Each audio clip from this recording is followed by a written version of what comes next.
이 영상은 한 야간 편의점 알바생이 남긴 이야기입니다. 처음에는 단순한 착각이라고 생각했습니다. 하지만 CCTV를 확인한 순간 그 생각이 완전히 바뀌었습니다. 그 편의점은 외곽 도로 옆에 있는 작은 매장이었습니다. 밤이 되면 주변은 거의 사람이 없었고 새벽 시간에는 손님이 거의 오지 않는 곳이었습니다. 그래서 야간 근무는 대부분 혼자 조용히 시간을 보내는 일이었습니다. 문제는 어느 날 새벽부터 시작됐습니다. 새벽 3시 17분 자동문이 열리는 소리가 들렸습니다. 저는 당연히 손님이 들어온 줄 알았습니다. 하지만 고개를 들어 매장을 둘러봤을 때 매장 안에는 아무도 없었습니다. 잠깐 착각했나 싶었습니다. 하지만 분명히 문이 열리는 소리가 들렸습니다. 그래서 저는 CCTV 화면을 확인했습니다. 그리고 그 순간 이상한 장면을 보게 됩니다. CCTV 화면 속에는 한 남자가 서 있었습니다. 문 바로 앞에 가만히 서 있는 남자였습니다. 하지만 이상한 점이 하나 있었습니다. 저는 그 남자를 본 적이 없었습니다. 그 남자는 분명히 매장 안에 있었지만 제 눈에는 아무도 보이지 않았습니다.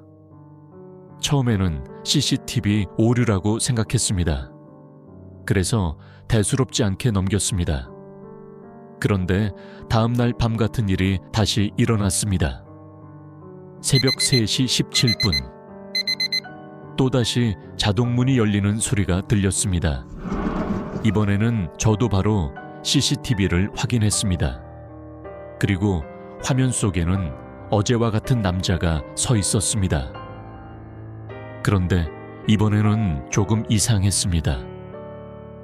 어제는 문 앞에 서 있던 그 남자가 이번에는 매장 안쪽 냉장고 앞에 서 있었습니다.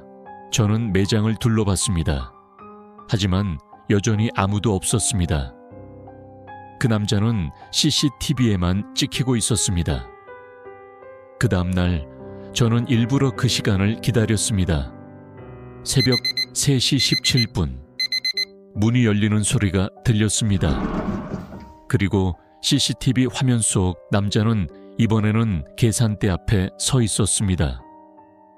그때 또 하나 이상한 것을 발견했습니다.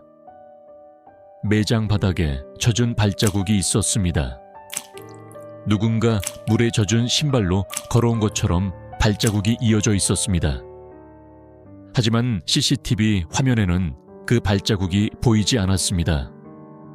바닥에는 분명히 있는데 화면에는 아무것도 찍혀 있지 않았습니다. 그날 아침 저는 점장에게 이 이야기를 했습니다. 점장은 CCTV를 한참 보더니 조용히 말했습니다. 저 사람 예전에 여기서 사고 난 사람 닮았네. 몇 년 전 편의점 앞 도로에서 교통사고가 있었다고 했습니다. 그리고 한 남자가 그 자리에서 사망했다고 했습니다. 사고가 난 시간이 바로 새벽 3시 17분이었습니다. 그 이야기를 들은 이후로 저는 계속 CCTV를 확인하게 됐습니다. 그리고 어느 날 밤 그 남자가 움직이기 시작했습니다. CCTV 화면 속에서 그 남자는 천천히 카메라 쪽으로 걸어오기 시작했습니다. 한 걸음 그리고 또 한 걸음 점점 카메라와 가까워졌습니다. 그리고 카메라 바로 앞에서 그 남자가 고개를 들었습니다. 그리고 CCTV 렌즈를 똑바로 바라봤습니다. 그 순간 이상한 장면이 보였습니다. CCTV 화면 속에는 두 사람이 서 있었습니다. 한 명은 카메라를 보고 있는 그 남자, 그리고 또 한 명은 계산대 뒤에 서 있는 저였습니다. 그런데 그 다음 장면이 문제였습니다. CCTV 화면 속에서 제 뒤에 그 남자가 서 있었습니다. 저는 천천히 고개를 들었습니다. 그리고 뒤를 돌아봤습니다. 하지만 아무도 없었습니다. 매장은 여전히 조용했습니다. 다음 날 저는 그 편의점 일을 그만뒀습니다. 그리고 그 CCTV 영상은 지금도 남아있다고 합니다. 새벽 3시 17분. 그 남자는 지금도 편의점 안을 걷고 있습니다.